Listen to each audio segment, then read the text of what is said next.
Jake. How's it going? Good to see you again. You as Been a well. while. Glad to be on here, Chris. Long time listeners, watchers of the show, may have heard. I don't know, Jake. Were you on? I wasn't doing video at the time when we first talked. Maybe I was just doing audio at that time. But you've been on the show long time ago, and I think at the time, was it? Were you doing Content Allies at the time, or was it pre-Content I Allies? think it was pre-content analysis. I think it would have been focusing on lead cookie at that point in time. So Yeah, I think yeah. this would have been like 3-4 years ago. So Yeah, yeah. But it was fascinating. So I'm on your mailing list, and I get your messages whenever it comes in. And just the other day, you sent like a really short message, and it's just like struck me as really cool because it was basically kind of outlining the way you do business. And I thought it was really interesting because it's kind of different from how a lot of other startup founders sort of reach for the stars, right? So I'd love to hear your reasoning to and how you sort maybe tell us about your methodology, and then what's the reasoning why you got to that concept, these concepts. Yeah. So I'll kind of walk through it. I published this article.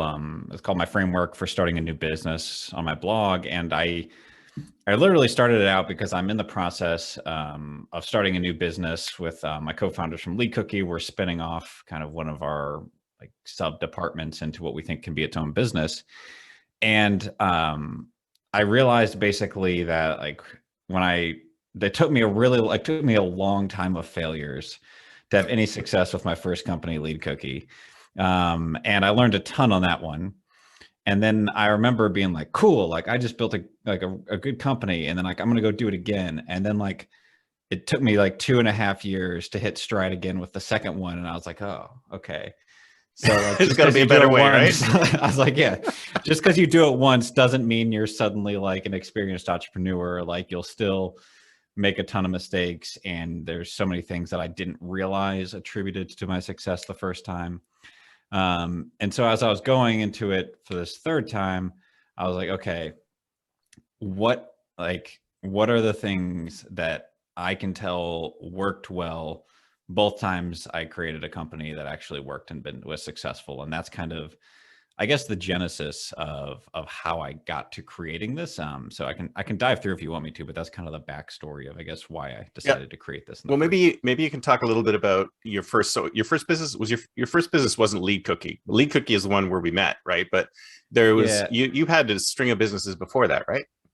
That's true. Although I'd say before that, they were all agency / consulting. Hmm. And so there was no scalability in any of my previous businesses. So I had a successful like video agency, but it was just me and my partner hustling and Yeah, working really hard yeah. and doing It's stuff. one of those So things where the work equals the money, and you don't want to keep doing that. You want something that's a little more passive, right? yeah. So Lead Cookie and Content Allies were my first businesses that I created that were um, really businesses where I had teams where I was able to step away, where I was able to really be a CEO and kind of build full entire teams and kind of productized offerings. And so those were like the first, like, I guess, real companies that I was able to succeed at, I guess. Right. And Lead Cookie is still around, right? So you're still. Yeah, it's still around. It is the lead gen market is challenging one, and LinkedIn is Oh, changing tell me about stuff, it. and and emails changing. So it's one that's it's a business that it's done well, but it's kind of just plateaued, and we've known that, and so that's kind of hence the aiming to spin off a side product of that into a third business is kind of Yeah. the plan right now. It's good, but it's not super scalable without doing very painful work that I don't want to do. So. Well, I mean, I think the lead gen market it's easy to capture customers for it, but it's very difficult to actually generate leads, right? I mean, especially ones that actually will follow through. I mean, that's the thing is like you can pull together a giant funnel at the top, but then how many of these will drop out, right? And I think that's part of the experience that we had when we were working together. Yeah, and it's just something that we've even since we worked together, like we went just heavily up market and like higher quality in terms of Lead Cookie and everything, but it's still just a really hard business model because even if you do really well, like it's just people's markets kind of saturate, and Yep. it's a marketing channel. And so people are like, cool, we'll go run this for a while and then we'll go put some money in ads. And then we'll go to it's like, it's just, there's inherently very high churn baked in, which makes it super hard to scale. And like, I just looked around and I know all the players in the space, and the ones that are scaling are just churning and burning and don't give a crap about their customers. And I don't want to be in that kind of business. So No, I'm with you. I'm with you. Yeah. I feel bad when that kind of stuff happens. It's like, oh man, I didn't do right by them. Yeah, there's a lot of that in the lead gen space. And so we aim to be quality, but like, that just means we're kind of like plateaued, and like we turn a lot of people away, and like, and so therefore it's not scalable, but it's a cool business, pays bills, and great for everybody. But that's it was and that was honestly a lot of part of the stuff that led into this framework too, was that I was like, okay, these are all the things that I didn't see when I started my first company that became things that caused a plateau, because the business model was fundamentally flawed. And so that was kind of things that I looked back into here. So yeah, and especially, I mean, with Lead Cookie, I mean, I don't know if you want to describe it at all, but I think it was really focused on that single channel of lead gen, right? It was LinkedIn, and it was like high touch, and I mean, it was a lot of really good things about it. But again, it's like when you are tied to that one platform, if they make changes, you know, you're kind of SOL, right? Because, well, you know, if they make a change that eliminates your entire business model, what do you do then, right? Yep. That was literally one of the questions so one of the questions I incorporated is like external risks. And it's just like, are there any major third-party players who could cripple this business dramatically or impact our ability to succeed? And that's really prevalent in any sort of tech company these days. So like, there's so many great businesses, but it's like, okay, Salesforce could cripple us overnight, or like, you know, like this could happen. And so like, there's so many things. And I think that that's a really big thing to consider, because I started Lead Cookie being like, well, LinkedIn could change things, or the platform could change. But I was like, I'll figure that out down the line. Like, it's just working. And then like 2 years down the line, I'm just like, and 2 years down the line, I'm like, oh my God, like everything I built is going to be crumbled overnight. And we got they're just obliterated at a few points, not obliterated, but like it hurt really bad, and like heavy operational issues and just stuff like that. Cause like they change, and there's a lot of businesses that are just really risky in that sense. So, well, if you think about it, a lot of these businesses are kind of like Jenga towers, right? You're like, you're on the top of this Jenga tower, and that, you know, all these things could change underneath. I mean, you have certain things that are solid, like AWS is solid because you've got all these businesses running on it. And when it goes down, you know, there's a lot of things happen to fix that. But then when you start layering up, going up the pyramid or up the stack, then you end up creating businesses that are on top of these stacks. And if anything changes below, it could crumble everything. So you have to create something that's really resilient, that can jump from place to place. Otherwise, you know, when your underlying foundation disappears or changes, then you have to do a lot of work to change that. And it's difficult to do. Yeah. And it's exactly. And that's, I mean, we're one of the things where I think when you're looking around like tech stacks and tools like that, it's like, those can be great things. But I think one of the other questions that I've started incorporating is this like Ray Dalio question from Principles, where he's like, if I started this business 5 to 10 years ago, would I be happy with that decision today? And then if I make this decision today, do I think I'll be happy 5 to 10 years? And just like extrapolating that forces you to kind of, look at like, okay, like, do I think I would have happy doing this like 5 to 10 years ago? And a part of the thing is like, okay, well, probably like Lead Cookie it probably would have been okay 5 to 10 years ago. But then also I look where the industry's going and stuff like that. And it kind of forces you, I guess, to like look at the platform and what do you kind of predict and what do you think is going to happen? And it's like, are we going to be more or less relevant in that time? And so like with Content Allies and podcasting, I'm like, cool, like podcasting is hot right now. Yes, it's getting a bunch of like buzz, and that's really cool. We're riding a wave, but it's also never going to go away. Like there is no fundamental singular platform, you know, because it's on like it's on Spotify, it's on Apple, it's on Google, it's on Stitcher. And there's no like one person that can disrupt this whole thing. And if I look at podcasting, I'm like, okay, it's going to be like blogging. Like it's going to mature. It'll become more saturated. It'll get harder to get results, but like, it's always going to be there. And that like for me was like a really big thing with like Content Allies the second time around, of being like podcasting, because Content Allies basically being a podcast agency was like, this is something I believe is sustainable long-term, like 10, 20 years down the line. This is still going to be a great business. Yeah. Yeah. Well, if you think about it, you have websites and then you have blogs and then you have podcasts. And podcasts were actually, I mean, they started in 2005, and Mhm. there was a huge sort of upsurge of podcasts just before YouTube became super popular. So what ended up happening is that, I mean, I remember being in the podcast world in 2005, and we were all, oh, this is great, this is going to change the world, and it sort of did for a little bit, but then video just came in and crushed us. So podcasting had this little blip, and then we were crushed, and a lot of people just left. Right, they disappeared out of podcasting world because they figured, okay, I'm going to do video or I'm going to do something else, and then it started coming back. Right, for a while there, it was just really like it was totally overshadowed by video. So if your business model was podcasting, and a company I was working with at the time, that was their whole business model. Their whole business model was audio podcasting, and they got crushed when YouTube crushed them, right? But if they were to be started today, or actually, it's a little too late to start a new podcast hosting company because there's so much out there that works really well. But if they started like 5 or 10 years ago, then that would be a very different model today. But you never know what's going to happen. I mean, I thought podcasting was gone for good. So I mean, I stopped doing it. A lot of people I knew stopped doing it, and then it started roaring back. And it's like, it's just crazy. It's just crazy. You can never really predict what's going to happen.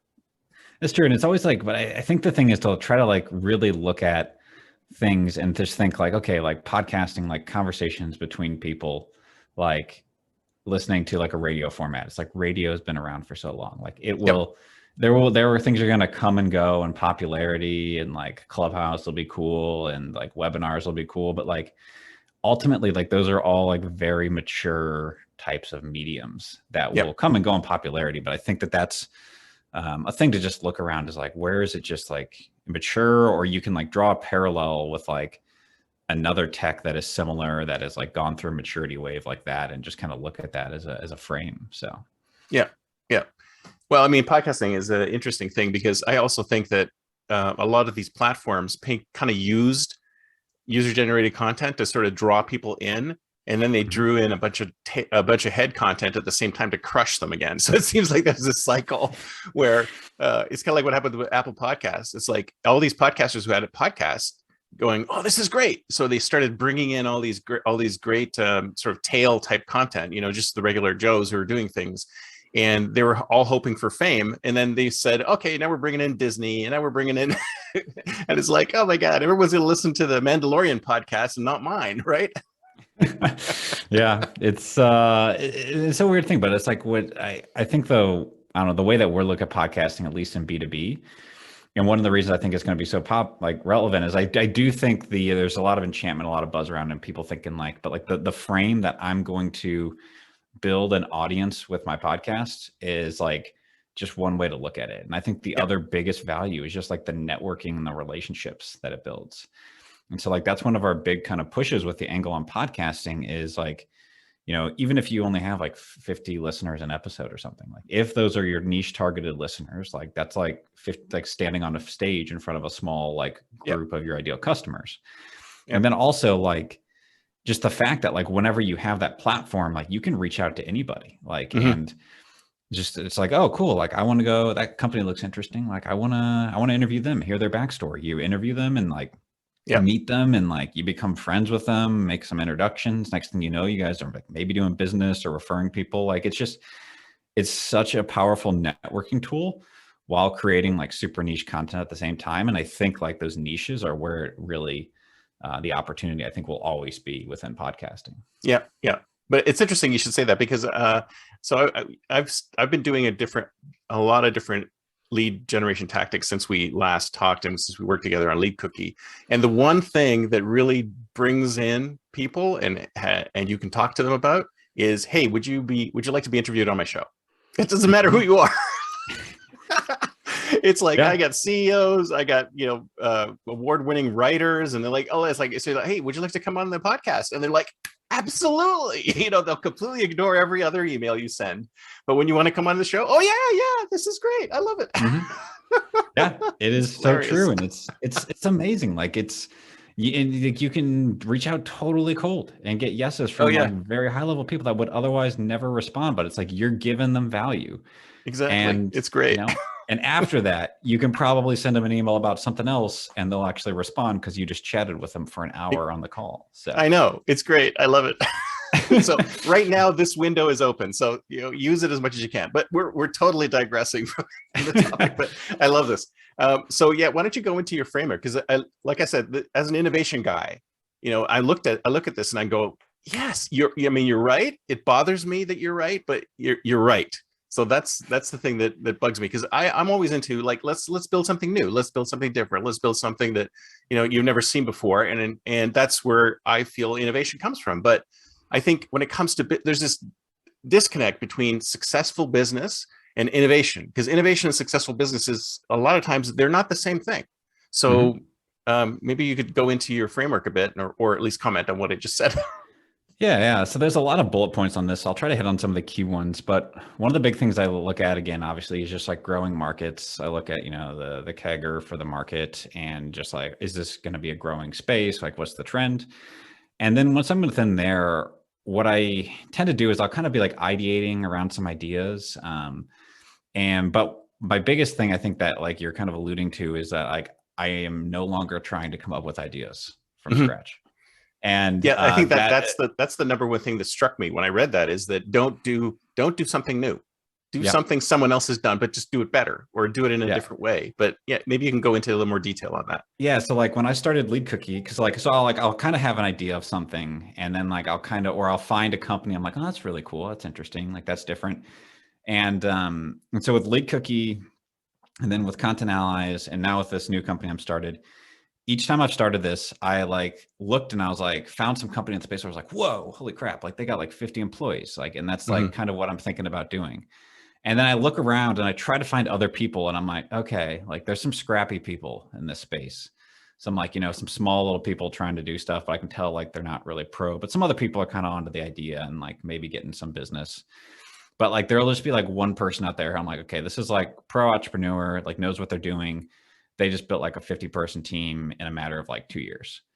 And so I saw that when I did Lead Cookie. And so I was like, cool, like that's validation. And then like, so that's when I kind of like jumped into that space. And then Content Allies, I actually saw this company years ago and saw them getting started. And then like the company that just crushed it in the space, I watched them, they like grew again massively over the span of 2 years. So I actually saw this company's growth trajectory, which was when I was like, all right, we're going into podcasting. I've seen what these guys are doing and I know exactly what they're doing. So I'm going to emulate that. And then even this third time around, I found another one where it was just like, okay, cool. Like, I see what these guys are doing. Like, this is not crazy, but like I don't see anybody else doing what they're doing.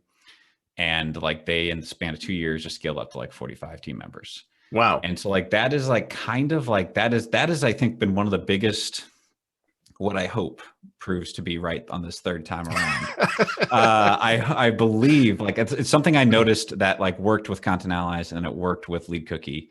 And so I'm hoping it works again on this third one, but that has been one of, I think, the biggest things where I'm like, oh, I've got something here. Because what I don't think I realized, and why the second one failed so horribly for like 2 years until I finally got Content Allies rocking as a podcast agency, because we did tons of other stuff for Content Allies for 2 years, trying to find what we were doing.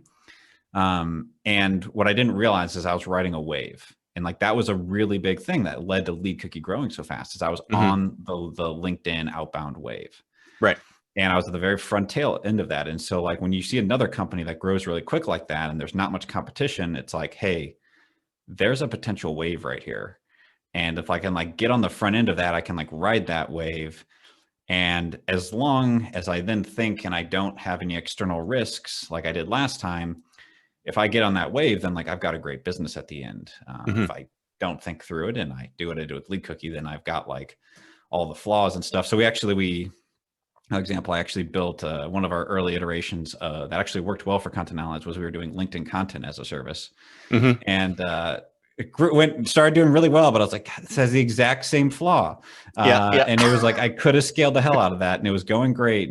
But I was like, no, I'm just going to kill this before I get too far down this path. So that's kind of a big example around it, is like, where's the wave? Where do I see someone succeeding? And then Like, how do I make sure that there's no fundamental flaws? So once I get to the top of that wave, I'm happy with that wave that I just rode. So Yeah. Yeah. Well, the big issue with content creation, I find, is that it's the same thing happens over and over again. It's like a new platform comes out, a bunch of people jump on it, and a few actually survive. And then they change the algorithm, and the few get through, and the rest are gone. And then it happens again and again and again. And it happens. Mhm. It happens with almost every platform I've ever seen. And so, how do you? I mean, if you're going to be doing a content play, I mean, isn't that going to be the same thing that happens every time you do a content play? Like you said, if you do, like LinkedIn publishing came out, right?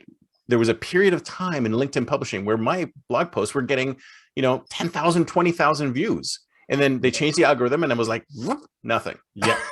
so, so, I mean, it's like, and it happens on every platform. It's like, how do you go around that? Do you just say, whatever, I'll just hit the next one? And like you're saying, maybe is it jumping the wave, or how do you deal with that when the platform that you're working on and doing this really well on all of a sudden just blows up? Yeah, I think that's why I initially killed that like LinkedIn content as a business model. And now it's like podcasting is the business model. And we do social content to promote podcasts, but like that's the add-on, that's not the core.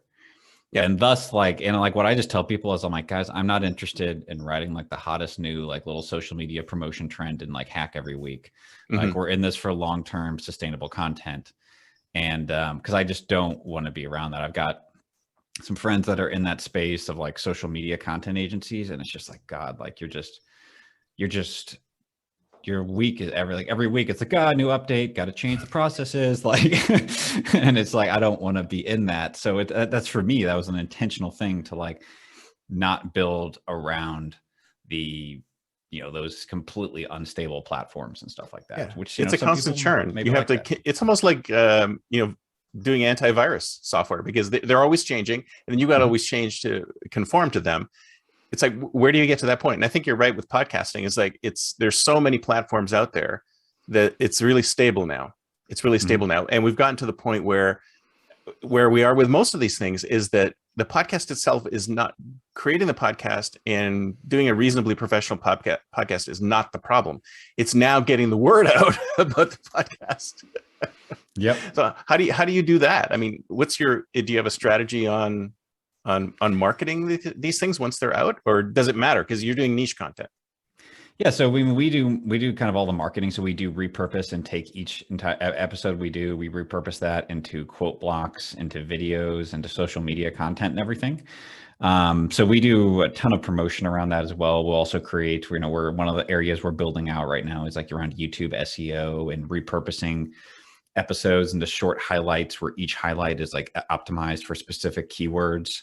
So there is a bunch of stuff that we're consistently building out there. But again, I'm looking at what are the promotion channels that are around for the long term. It's like, okay, YouTube is mature, it's growing. Like, okay, it makes sense like to cut up a podcast episode into small highlights and then optimize each one. Like that makes sense and will always make sense. That's like long tail keywords, like blog posts or something on a site. So but like in terms of like, oh, square photos are working better than like rectangular photos right now. I'm like, that I don't play that like game, and I don't intend to play that game. It's like, cool, like you put out good content, you use the general best practices, but like I don't focus on like we just put out good content. And I think for most of our clients in B2B, like I think all that stuff matters heavily, especially if you're in B2C, but where you need like maximum reach. But if you're in B2B, it's like, I don't think if your content's square or rectangle, if it's going to make that big of a difference. And like ultimately the impact, it's like if your content is resonating with the right people, like that and it has the right message, like that's what works in B2B, because you have just such a small audience that's typically seeing it, of like people that you're even trying to get it in front of. Yeah, exactly. So tell me a little bit about finding, like, you find these businesses that they're doing successful. What's your process for finding them and then emulating them or enhancing them? Yeah. So I guess I'll share like I guess it's kind of like it typically stems from, I guess, from my side, because I guess I'm in like the service businesses space. So it's typically stemming from like some level of skills or capabilities that myself or my team has. Yeah. And so, for example, this most recent company that we're attempting to start, and this is like, we literally, at the time of recording this, Chris, we launched this on Tuesday, and Oh, we're wow. like having our first Congratulations. sales calls. We're having our first sales calls. So like this may or may not be actually validated. We're in the validation phase. But basically the general kind of frame was that at Lead Cookie, one of the things we did to do really good quality was we got really good at researching leads and making sure that every person we contacted was the right person, because we knew LinkedIn was going to throttle back connection requests and the amount you could send. So we were like, we need to up the quality so that there's no like, 20% margin of error, which is like what most lead companies do. And it's like everybody we send is a qualified prospect. Right. So we have a really great research department. So I was like, okay, let's spin this off into like a research company that basically researches like really great sales data and everything for organizations. So we're basically doing, CRM build outs for where we actually go in, like do hand qualified research and not like really crappy Zoom info stuff that is things like that are out there. That's or and then also we're doing kind of like scraping job boards. So we kind of like had this, I guess going back to your question is like, we had the frame of, we have a research team that we can do really good research, really low cost, and it's very systematized. How do we apply that in like a valuable and scalable way? And then we started looking around at companies that were doing research, offering like kind of research services, and trying to just find people that were modeling and having success. And we kind of just like stumbled on one essentially. And that's kind of, I guess, where it began. But it typically starts from some frame of like, this is the thing with Content Allies. It was like, all right, I want to be in content marketing, but I don't know exactly where. And then eventually it was like, okay, cool. Podcasting is like my thing. I like podcasting. So we'll niche down there. So it almost starts from like some level of competence, I guess. Right. Now, but isn't this a little more difficult to sell though? Because I know other companies that have pivoted from from lead generation and marketing to research. Is it more difficult to sell something like research as opposed to, hey, we're going to bring you some leads, or hey, we're going to create some content for you? Is that going to be more difficult to sell? I think it's a different buyer persona. You're basically, because you're going toward people with sales teams who want really good data for their sales teams versus people that want to outsource lead generation and SDR work. Right. And so I think those are two very different buyer personas. And I think there's I think so many people have been burned by lead gen agencies that they're realizing we need to hire salespeople internally. And it just, as you go up, like, Lead Cookie, we never went too far up market, because once you go far enough up market to a bigger company, they build SDR teams in house. Yeah. And so it's more, I think it's a different buyer persona than who our current market is right now.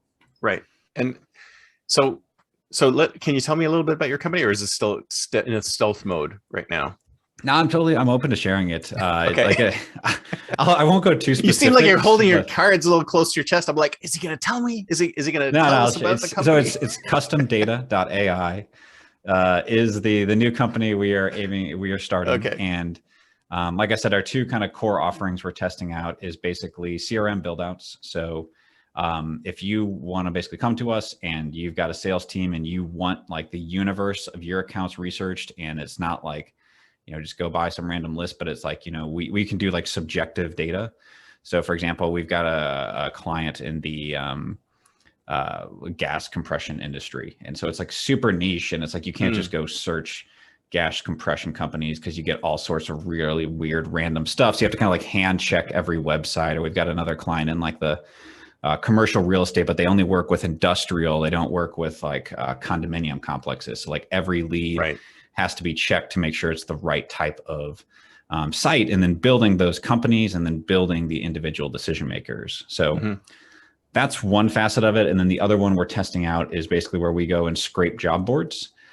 This is mainly targeted towards services companies, where we scrape job boards for particular skill sets, then enrich with the companies and the decision makers to basically kind of show intent data for people that are hiring. And we also kind of scrape the internet for RFPs and things like that to basically look for opportunities that are relevant to that particular person, to basically find people with kind of sales intent information. So that's interesting. That second one could actually be a business unto itself, really, if you it's easy to communicate that.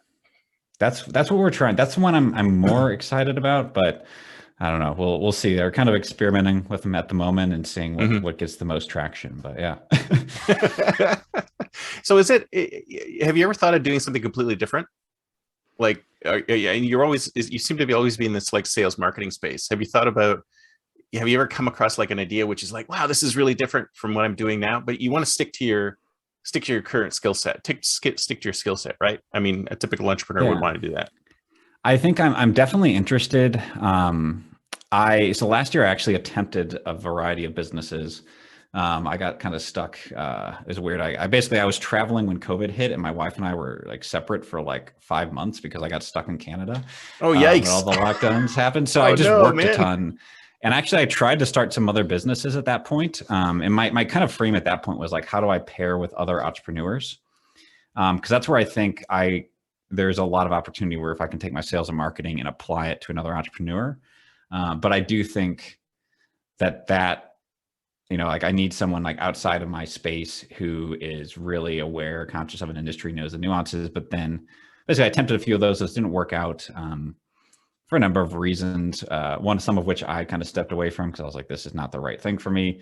Other times you got the other person that bails. So business partnerships, I think, are hard. But I think Oh that's yeah. when you're like really into like the sales and marketing, I think there's a great opportunity if you can find the person not in sales and marketing and then go like innovate with them. But I do think it takes like you need the right working dynamic, which is a hard thing to find. So Oh yeah. Yeah. Absolutely. Absolutely. So tell us, is there any more bullet points on your framework that you'd like yeah. to cover? So I think that's kind of like a lot of the ways I'm thinking through it. And I kind of have some other things like a whole kind of framework that I like go through and just like making sure it's recurring and stuff like that. But basically once I've got my idea, then I go into like super rapid validation where like I put up a Squarespace site within a week and then I start running cold outbound immediately. Hmm. In addition to trying to sell people in my network. And the cold outbound is really important because I think that if you can get someone to like buy your new idea cold, that's not a friend or like a past colleague or somebody, like that is saying a heck of a lot about your value proposition and the fact that it resonates with people. Right.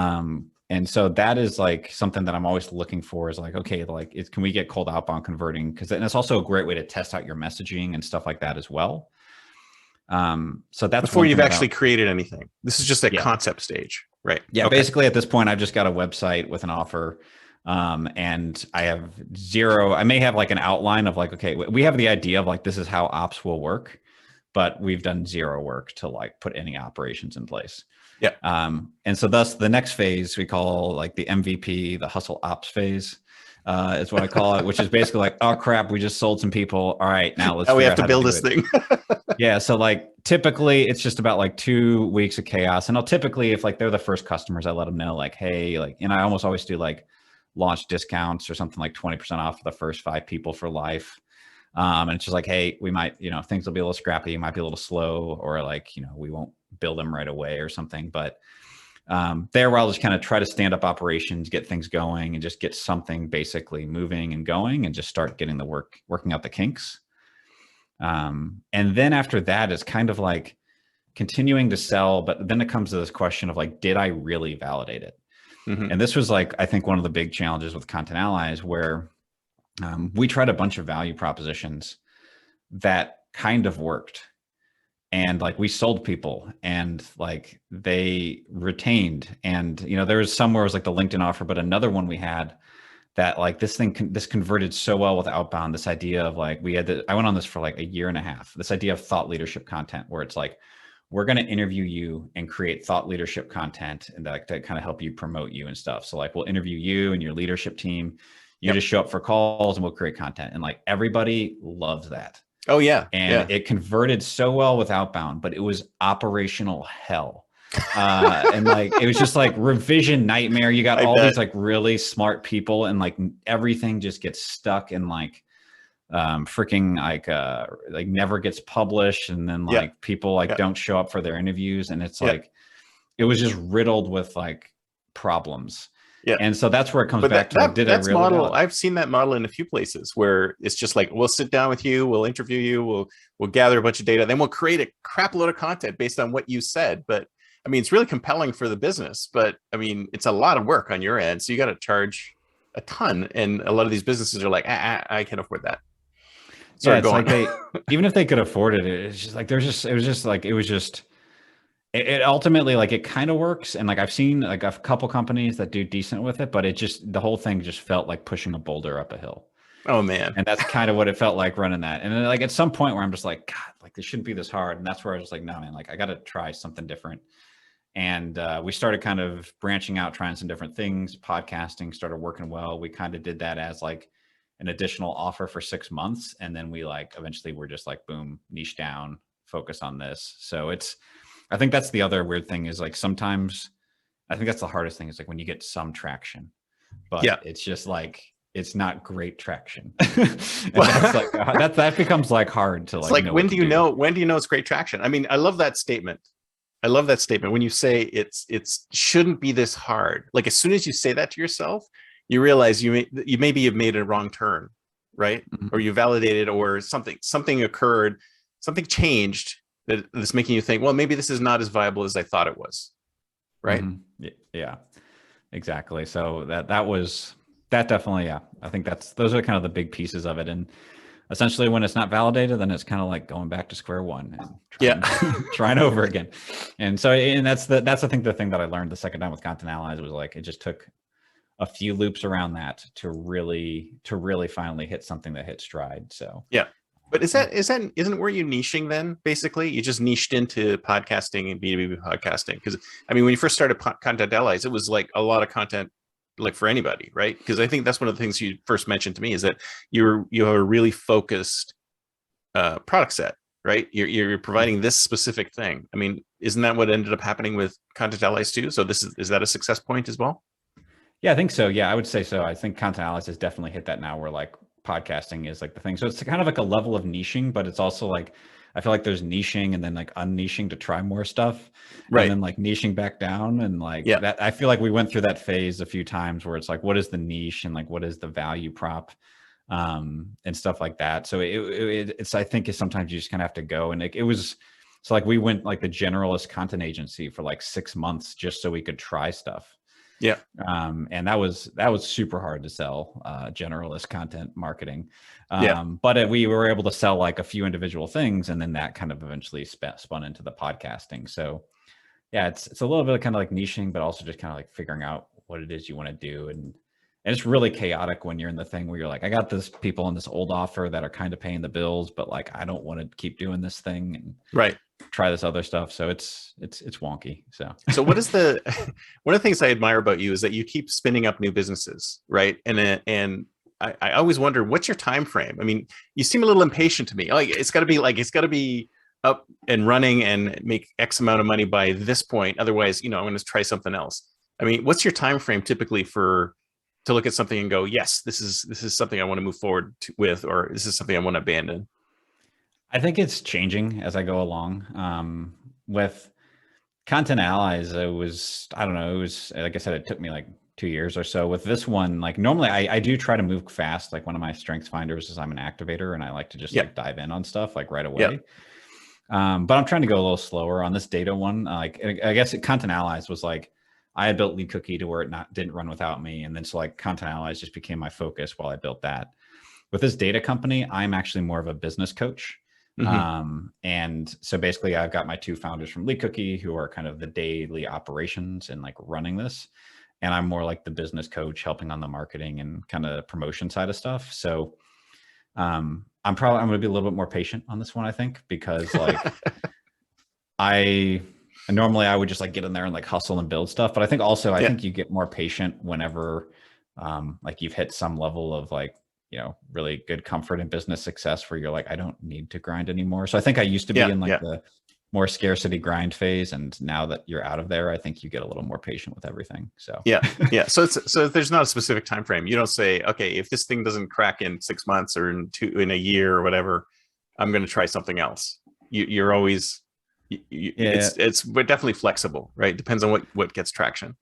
Definitely flexible, but I think when you're running, say like outbound tests or something like that, or you're trying to sell an offer, like if you go a few months and you actually do some good work on an offer and you go a couple months and like no one's biting, or it's just like not working. I think you kind of know when that comes, you know, typically I think that comes after a couple months.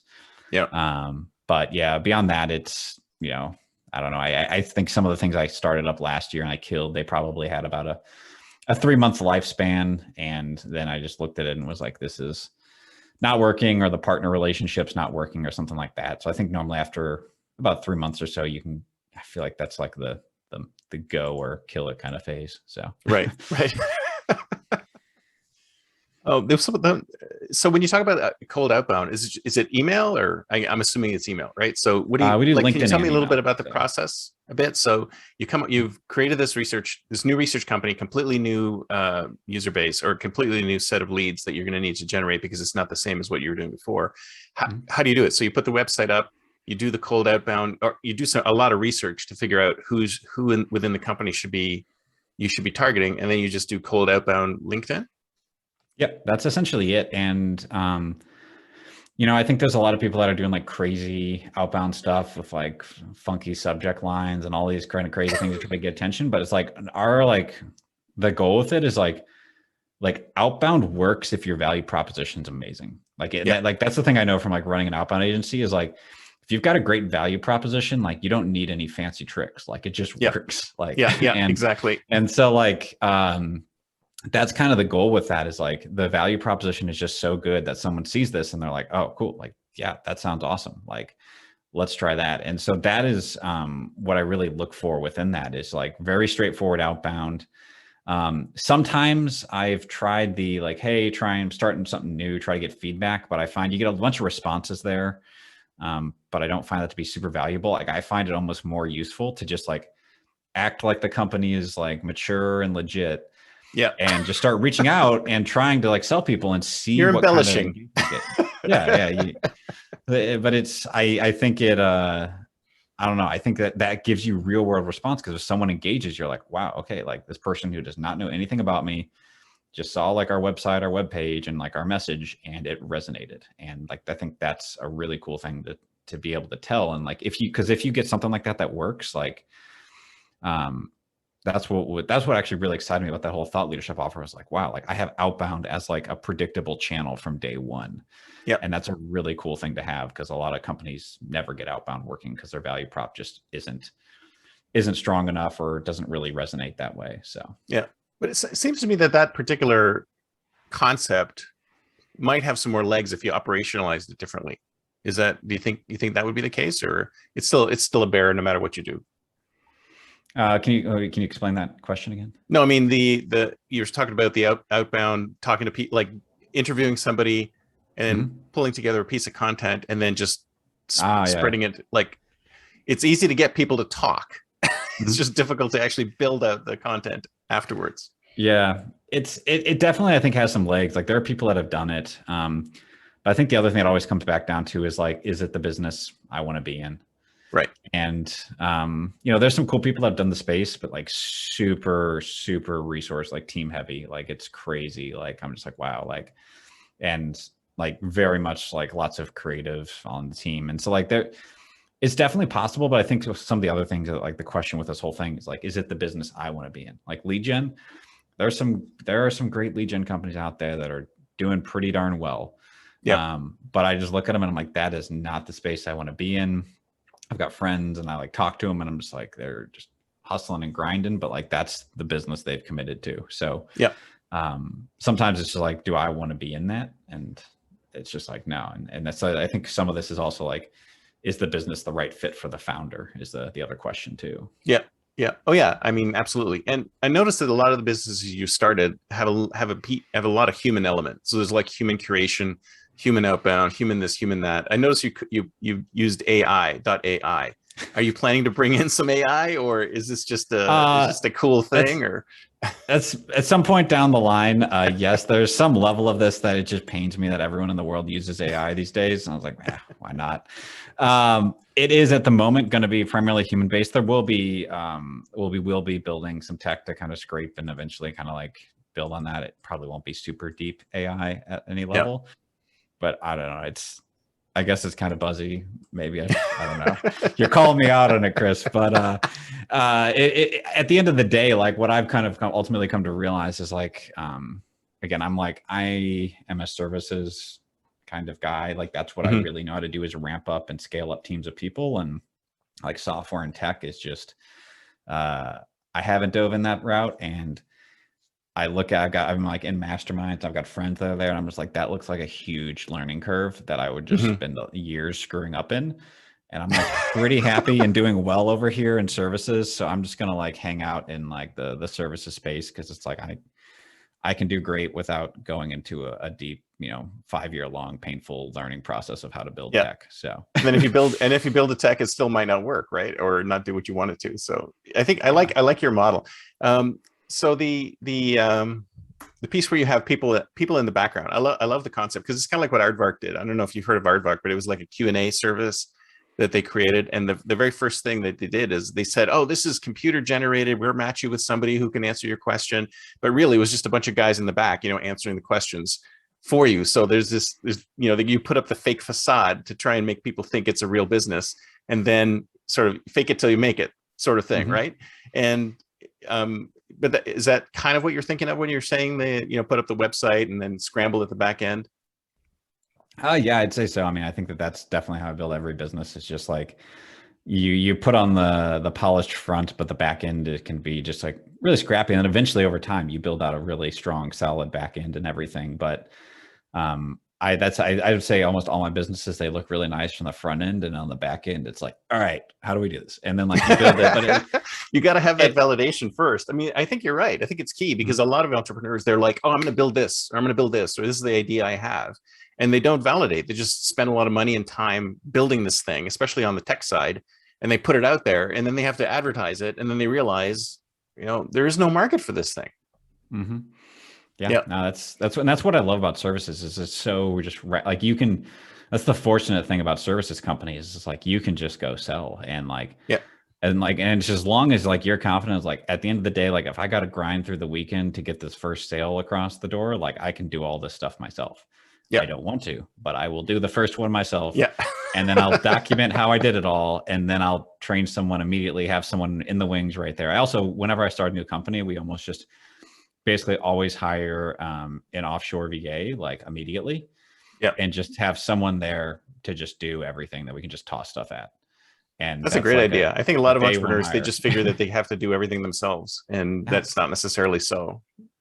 Find someone in like Philippines, pay them $400, $500 a month. And like, it's so inexpensive. And you can just basically have someone right there that just like, okay, cool. Like I need this, like start doing this. And then like, just like, and you can ramp stuff up so quickly with that. And just like you do it, Loom video, train them, start building some processes and documentation. And like, and what's really cool is then like, it's amazing. Like these people can grow into like ops people and just like run so much stuff. Like it's incredible. So love it. Huge fan of offshore talent. I think most people, a lot of entrepreneurs don't even think that way. They just figure, oh, they're going to steal my IP and they're going to take the idea or whatever, but that's not the case. I've got a friend who has just broken every assumption I have about offshore teams. He runs a live chat company. They're doing some, I think like 150, 160K MRR. He's the only US person, not a single, every 100% in the Philippines. Just blows my mind. And it's just wow. Like I'm like recently, like he just hired a sales guy in the Philippines. I'm like, are you serious? Like you've sent everything, like, and like his sales, his customer success, his onboarding, account managers. I'm just like, wow, like, damn, man, like that is awesome. Yeah, and he has just broken every, like I used to be like, no, like sales, you can't, no, definitely not. Account managers, like onboarding, no, that's got to be stateside. And he just continues to like break all of my assumptions, and like he's got an amazing business, amazing retention, super happy customers, and like that is like seeing him do this has just made me realize like you don't always need onshore people, and a lot of times like you can go offshore and just find amazing quality talent. Okay, one more question before we go into the futures piece, but the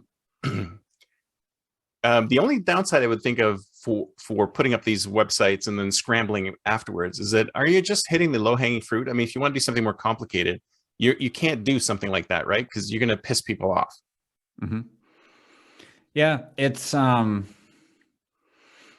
I don't know. I mean, I think, I don't know, like it depends. I mean, like I'd say like even like our podcast agency is like a decently complex offering. We're doing like multiple episodes and we're doing like content repurposing. And so it is like, it's not just like, a few $100 a month offer. It's, like we're charging anywhere from like, 3 to 10 grand a month for podcasting right now.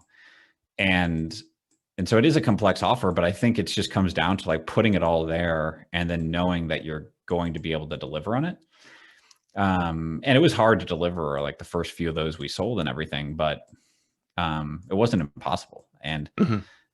and I mean, it definitely, I don't think like if you're trying to build some like SaaS product or tech product, that is going to like be the central of somebody's system. I think that's a little harder. I think this works really well for any sort of like productization of a service or something like that.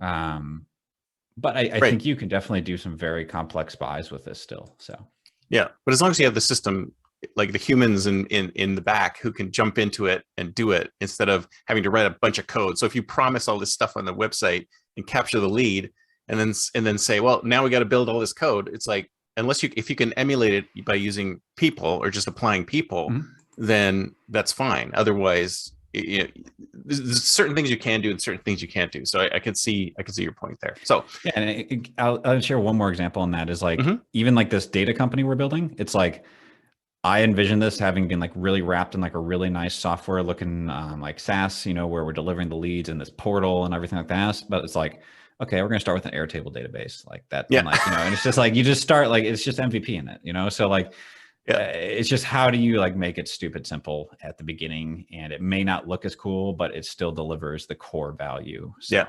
Yeah, I love it. This is great. So now it's time to think like a futurist. I only have a couple of minutes left, but where are you going to be in 10 years? In 10 years, I would hope to be at a point where I have just set myself up to really never have to work again. And honestly, I think this comes from like holding, content allies in 1 to 2 other companies that I've built. Again, I think being in the agency services space, you get less multiples. So I'll be in kind of a build and hold for a long period of time. And ideally just making tons of really fun electronic music with all my free time, which is kind of what I do now. You should do something in that space. See, you like... There's not a lot of money in that niche, but... That's the problem with music. Music is awesome, but like nobody wants to pay for it. It's so annoying. Yeah. So that's my vision, man. Just like, I think for me, like, I don't have the desire to change the world. It's like, I want to build great sustainable companies, like collaborate with people and be in a spot where like, and I'm getting there now. And I think it's just sustaining this where like, I don't have to work. I get to work because I want to work on stuff. And the work I do is because I think it's fun and enjoyable, and balancing that with a phenomenal quality life. Like that's what I'm striving toward. And I'm starting to achieve pieces of that now. And if I can sustain that for 10 years, I think I'll be pretty darn happy. So I love it. Sounds great. Well, thank you so much. This has been fantastic. I love going through this stuff. Yeah, of course. I'll talk to you again soon. Thanks, man. All right. Thanks. Talk to you later. Bye. See you.